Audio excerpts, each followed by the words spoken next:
Hello बच्चों, बेटा आज हम मैथ्स की वर्कशीट नंबर 26 करेंगे जो कि क्लास 8 की मैथ्स की वर्कशीट है। 24 दिसंबर 2020 की वर्कशीट है। तो सबसे पहले बच्चे इस पे आप अपना नाम लिखेंगे इस वर्कशीट पर और अपने क्लास टीचर का नेम लिखेंगे, ठीक है। और ये आपका जो लास्ट वर्कशीट में जो आपके घन निकालना सिखाया था उसी का कंटिन्यूएशन है ये, घन के अभाज्य गुणनखंड। तो देखिए, चलिए वर्कशीट में देखते हैं क्या लिखा है। वर्कशीट में लिखा है किसी संख्या के गुणनखंड में सभी गुणनखंड अभाज्य होती हैं। ये कह रहे हैं कोई भी संख्या अगर है तो उसके अगर हम गुणनखंड करते हैं तो सारे ही नंबर अभाज्य होते हैं, तो उसे संख्या का अभाज्य गुणनखंड कहते हैं। उस संख्या को क्या बोलते हैं हम? अभाज्य गुणनखंड। जैसे कि अब ये 500 है, 500 रुपये है, इसके हमने गुणनखंड किए। कैसे किए सारे बच्चों को आते हैं, हम लास्ट वर्कशीट में सीख चुके हैं। इसको ये 2 से जाएगा, 2 दूनी 4, 2 पंजे 10, 0 ऐसे ही आ गया। 2 एकम 2, 2 दूनी 4, 2 पंजे 10, फिर 5 दूनी 10, 5 पंजे 25, फिर जाएगा 5 पंजे 25। तो कितने आ गया इसमें? 2 गुणा 2 गुणा 3 गुणा 5 गुणा 5 और 5 गुणा 5। तो आपके क्या आया ये? तो ये भी आपके सारे क्या हैं? अभाज्य नंबर हैं। तो इन्होंने बताया कि अगर कोई नंबर जिसका अगर हम गुणनखंड करते हैं तो वो जो गुणनखंड आता है वो अभाज्य गुणनखंड होता है, ठीक है। तो चलिए अब देखिए आगे वर्कशीट में क्या लिखा है। ये जो आपके नंबर्स जो नज़र आ रहे हैं ये आपके अभाज्य गुणनखंड हैं। अभाज्य गुणनखंड अभाज्य नंबर कौन से होते हैं? वो नंबर्स जो किसी के टेबल में नहीं आते, सिर्फ अपने ही पहाड़े में आते हैं, ठीक है, और 1 के पहाड़े में आते हैं, ठीक। तो चलिए वर्कशीट में देखते हैं क्या है। चिंटू और पिंटू अच्छे दोस्त हैं। चिंटू और पिंटू कैसे दोस्त हैं? अच्छे दोस्त हैं। दोनों ही 8वीं क्लास के छात्र हैं, दोनों 8th क्लास में पढ़ते हैं। दोनों ही गणित क्लब के सदस्य हैं, ठीक है। शनिवार के दिन दोनों गणित क्लब में भाग ले रहे हैं। उस दिन गणित क्लब की एक्टिविटी का नाम संख्याओं के साथ खेलना है, ठीक है। क्या नाम है उस एक्टिविटी का बच्चे? संख्याओं के साथ खेलना, ठीक। अब चिंटू क्या कहता है पिंटू से? चिंटू पिंटू इस पर चर्चा कर रहे हैं। चिंटू कहता है क्या आपको एक बात पता है? पिंटू बोलता है क्या? चिंटू कहता है ऐसी बहुत सारी संख्याएं हैं जिनका अभाज्य गुणनखंड करने पर एक ही जैसी 3 अभाज्य संख्याएं मिलती हैं, ठीक है। जैसे 8 का अभाज्य गुणनखंड, अगर मैं 8 कोई संख्या है, इसको मैं अगर इसके गुणनखंड करती हूँ, कितना आता है? 2 चौक 8, 2 दूनी 4, 2 एकम 2। तो ये जो गुणनखंड जो आया है 2 गुणा 2 गुणा 2, ये क्या है बेटा? ये सेम नंबर हैं, सेम ही तो नंबर हैं। तो इसे 8 के अभाज्य गुणनखंड में 2 3 बार आता है। 2 कितनी बार आ रहा है? 3 बार आ रहा है। तो चिंटू कहता है हाँ, इन संख्याओं को हम घन संख्या कहते हैं। जो सेम नंबर अगर 3 बार आता है तो उन संख्याओं को हम क्या बोलते हैं? उनको हम घन संख्या बोलते हैं। तो जिसका पेयर 3 का पेयर बनता है उसे हम घन संख्या कहते हैं। तो चिंटू कहता है इन संख्याओं को हम घन संख्या कहते हैं। पिंटू कहता है फिर तो क्या ये आवश्यक है कि किसी संख्या के अभाज्य गुणनखंड के बाद एक ही प्रकार की ही संख्याएं हों? ठीक है, तो कह रहा है सिर्फ एक ही प्रकार की संख्याएं आती हैं। तो चिंटू कहता है नहीं, जो संख्या के अभाज्य गुणनखंड में आता हो उनका ट्रिपलेट होना ज़रूरी है, यानी 3 का एक समूह होना चाहिए। जैसे 216 का अभाज्य गुणनखंड ये है। अगर मैं इसको 216 को अगर मैं उसको ओपन करती हूँ तो क्या नंबर आते हैं? ये आता है। जैसे कि मैं आपको करके दिखाती हूँ बेटा। 216, 2 एकम 2, 2 0 0, 2 अट्ठे 16, 2 पंजे 10, 2 चौक 8, 2 दूनी 4, 2 सत्ते 14, 3 नम 27, 3 तिया 9। तो देखो 2 2 2, ये 3 का एक पेयर बन गया, 2 2 3 3 3, इन तीनों का एक पेयर बन गया है, ठीक है। तो ये देखिए यहाँ पे क्या दिखाया जा रहा है? इन तीनों का पेयर हो गया, इन तीनों का एक पेयर हो गया। तो यहाँ 2 तथा 3 भी 3 बार आया है, इसलिए ये संख्या पूर्ण घन संख्या है। ठीक है, तो बेटा यहाँ पे देखिए साइड में लिखा है संख्याओं का अभाज्य गुणनखंड निकालें। अब ये कुछ नंबर्स दे रखे हैं, इनका अभाज्य गुणनखंड निकालना है, तो चलिए करते हैं हम लोग।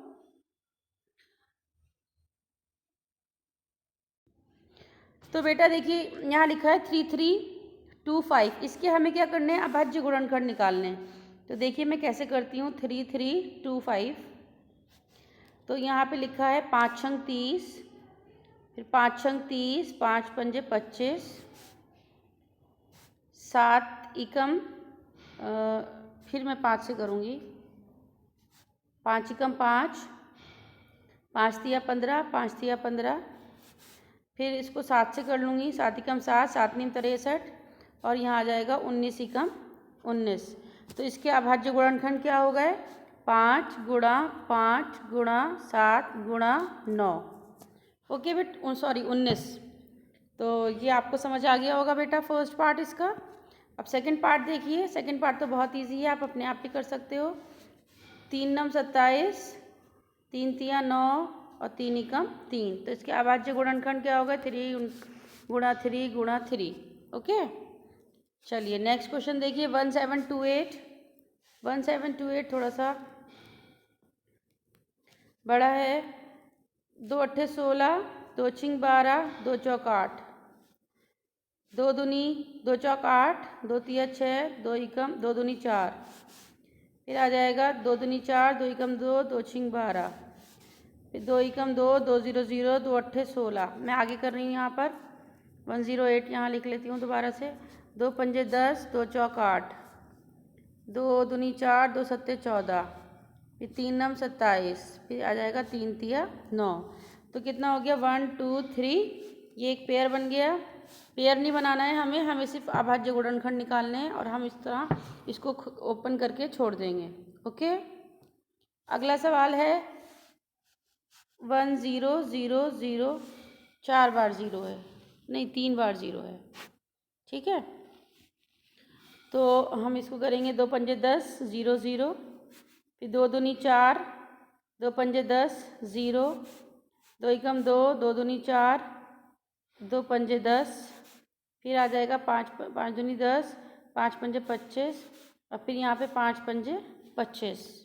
ठीक है, तो इस तरह ही आपका गुणनखंड कर दिया है मैंने चारों ही क्वेश्चंस का।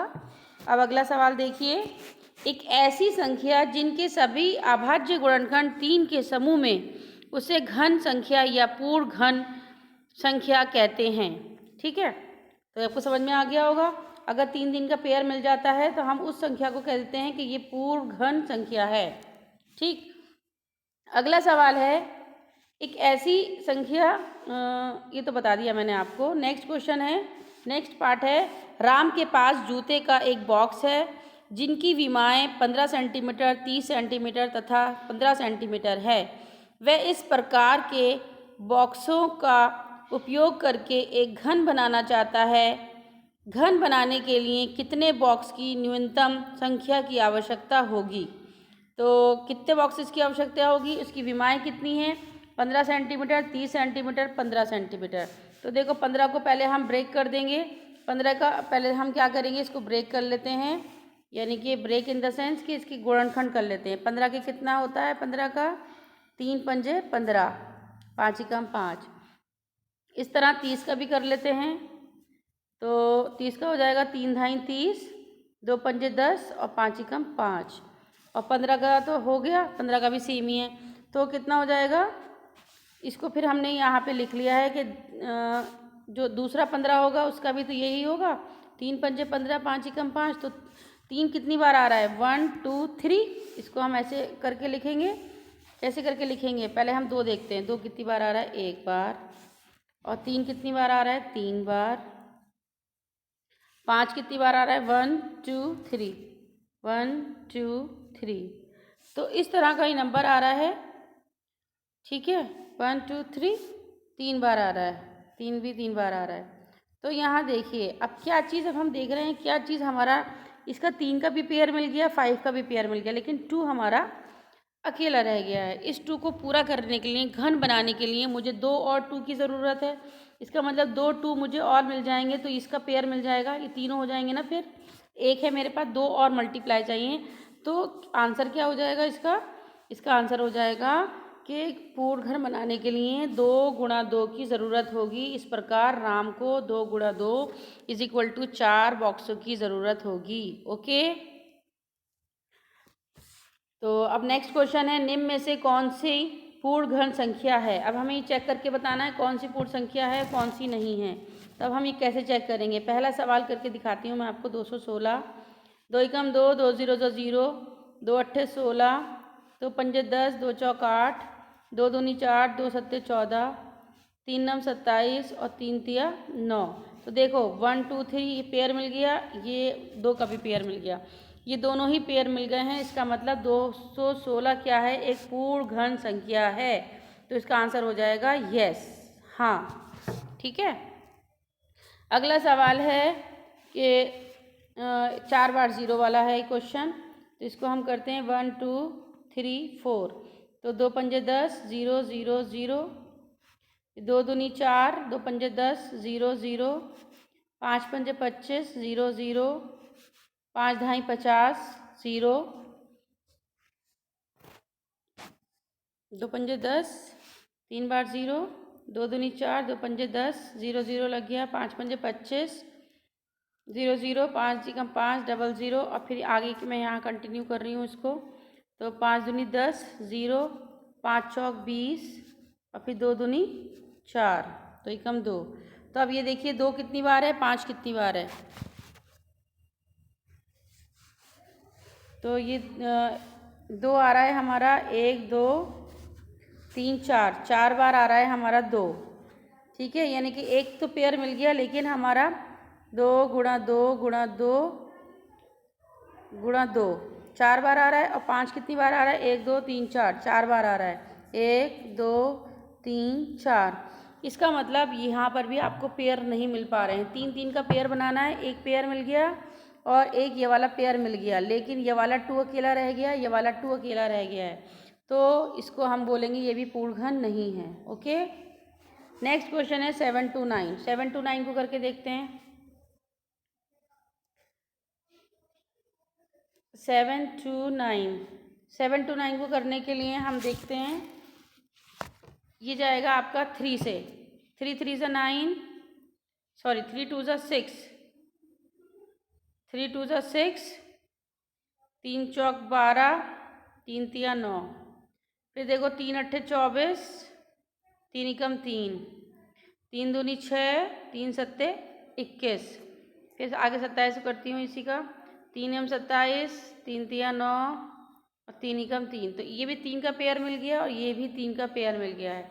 इसका मतलब ये संख्या पूर्ण संख्या है। आगे देखिए 2025, 2025 को देख कैसे करते हैं। 2025, तो यहाँ देखो 5 चौक 20, 0 ऐसे आ गया, 5 पंजे 25, 5 अट्ठे 40, 5 एकम 5, फिर 3 दूनी 6, 3 सत्ते 21, फिर आगे 27 कर लेते हैं। 3 नम 27, 3 तिया 9, 3 एकम 3। तो ये भी पेयर मिल गया, लेकिन इसका ये 5 भी का भी पेयर नहीं है और 3 भी अकेला रह गया है। ठीक है, ये तो तीनों का पेयर बन गया है, लेकिन यहाँ तो अब इनकम्प्लीट पेयर है, तो ये भी पूर्ण घन नहीं है। ओके, ये वाला 1 5 6 2 5, 1 5 6,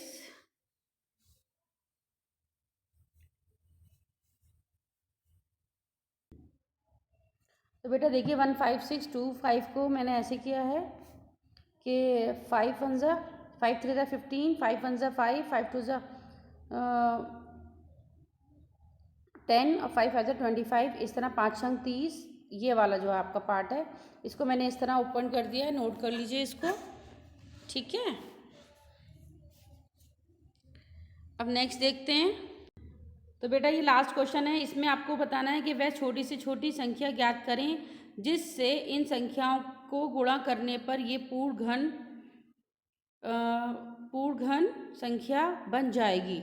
तो देखिए फर्स्ट क्वेश्चन देखिए, फर्स्ट पार्ट में 243 है। 243 को मैं कैसे करूँगी, 243 तो इसको करेंगे 3 अट्ठे 24, 3 एकम 3, 3 दूनी 6, 3 सत्ते 21, 3 नम 27, 3 तिया 9, 3 एकम 3। तो ये बताइए, ये तो 3 का पेयर मिल गया, लेकिन ये इन दोनों का पेयर कंप्लीट पेयर नहीं मिला है। 3 3 तो मेरे पास है, तो मुझे इसको पूरा करने के लिए कौन सा नंबर मल्टीप्लाई करना होगा, एक 3 और चाहिए होगा मुझे। तो 3 वो छोटे से छोटी संख्या है कि अगर मैं इसको गुणा कर दूंगी तो मुझे पूर्ण घन प्राप्त हो जाएगा। ओके, अगला सवाल देखिए 72 को देखती हूँ पहले इसको स्प्लिट करके कि 3 दूनी 6, 3 चौक 12, 3 अट्ठे 24, 2 चौक 8, 2 दूनी 4, 2 एकम 2। तो देखो ये तो 2 का तो पेयर मुझे पूरा मिल गया, लेकिन 3 फिर भी अकेला रह गया। तो ऐसे मुझे कौन सा नंबर चाहिए इसको मल्टीप्लाई करने के लिए ताकि मुझे पूरा पेयर मिल जाए। तो 3 वो छोटे से छोटा नंबर है, अगर मैं उससे इसको नंबर को मल्टीप्लाई कर दूंगी तो मुझे पूर्ण घन प्राप्त हो जाएगा। ओके, अगला सवाल है 1188। ठीक है, तो 1188 को भी देख लीजिए बेटा। 1188 तो इसको हम ऐसे कर लेते हैं, 2 से करते हैं। 2 5 से 10, 2 नम 18, 2 चौक 8, 2 दूनी 4, 2 नीम 18, 2 सत्ते 14। ठीक है, फिर 3 से करती हूँ उसको, 3 नम 27, 3 नीम 27। फिर आगे देखती हूँ, 3 तिया 9, 3 तिया 9, फिर 3 एकम 3, 3 एकम 3, 11 एकम 11। तो देखो बेटा ये 1 2 3, एक तो 3 का मुझे पूरा पेयर मिल गया है, लेकिन इधर मुझे 2 मेरा अकेला रह गया है। ये 2 × 2 है, तो मुझे एक 2 और चाहिए। इधर मुझे एक 11 और चाहिए, तो मैं क्या करूँगी, इधर 2 11 चाहिए मुझे ताकि मुझे पूर्ण घन मिल जाए। तो वो सबसे छोटा नंबर मेरा कौन सा हो जाएगा, एक तो हो जाएगा मेरा 2, एक हो जाएगा 11, एक हो जाएगा 11। ठीक, तो 11 11 जा 121, 121 को 2 से मल्टीप्लाई कर दूँ, 2 2 जा 4, 2 1 जा 2, तो 242 वो नंबर है कि अगर मैं इस नंबर को मल्टीप्लाई कर दूँगी तो मुझे पूर्ण घन मिल जाएगा। ओके, नेक्स्ट है आपका 392। 392 को भी मैं फैक्टर कर लेती हूँ। 3 एकम 3, 3 से नहीं जाएगा, 2 से जाएगा ये। 2 एकम 2, 2 नीम 18, 2 छिंग 12, 2 नीम 18, 2 अट्ठे 16, 2 चौक 8, 2 नीम 18, 7 सत्ते 49। तो अब देखिए ये तीनों का पेयर मिल गया, लेकिन 7 का पेयर नहीं मिला है। तो वो कौन सा छोटा नंबर है जिससे मैं मल्टीप्लाई करूँगी तो मुझे पूर्ण घन मिल जाएगा। तो देखो 7 7, 2 7 तो है मेरे पास, एक 7 मुझे और चाहिए। तो 7 वो सबसे छोटा नंबर है कि अगर मैं इससे मल्टीप्लाई कर दूँगी, गुणा कर दूँगी तो मुझे पूर्ण घन मिल जाएगा। तो आंसर क्या हो जाएगा, 7। ठीक है, ऐसे ही आपका 128 के लिए है। 2 छिंग 12, 2 चौक 8, 2 तिया 6, 2 दूनी 4, 2 एकम 2, 2 छिंग 12, 2 अट्ठे 16, 2 चौक 8, 2 दूनी 4, 2 एकम 2। तो देखो ये तीनों का पेयर मिल गया, ये तीनों का पेयर मिल गया, लेकिन ये अकेला रह गया। तो क्या करूँगी मैं, तो मुझे 2 और 2 चाहिए। 2 और 2 कितने चाहिए, 2 और 2 चाहिए। ठीक है, जब 2 बार मुझे 2 मिल जाएंगे तो मुझे ये मेरा इसका पेयर कंप्लीट हो जाएगा। तो मैं कह रही हूँ कि 2 दूना 4, 4 वो छोटे से छोटा नंबर है कि अगर मैं इससे गुणा कर दूँगी तो मुझे पूर्ण घन मिल जाएगा। तो आई होप बच्चों आपको आज की वर्कशीट अच्छी तरह समझ में आ गई होगी। तो प्लीज़ अगर आ गई तो मेरी वीडियो को प्लीज़ लाइक ज़रूर करना, शेयर करना अपने दोस्तों के साथ, और मेरे चैनल को सब्सक्राइब कर लेना अगर अभी तक आपने चैनल को सब्सक्राइब नहीं किया है। थैंक यू बेटा।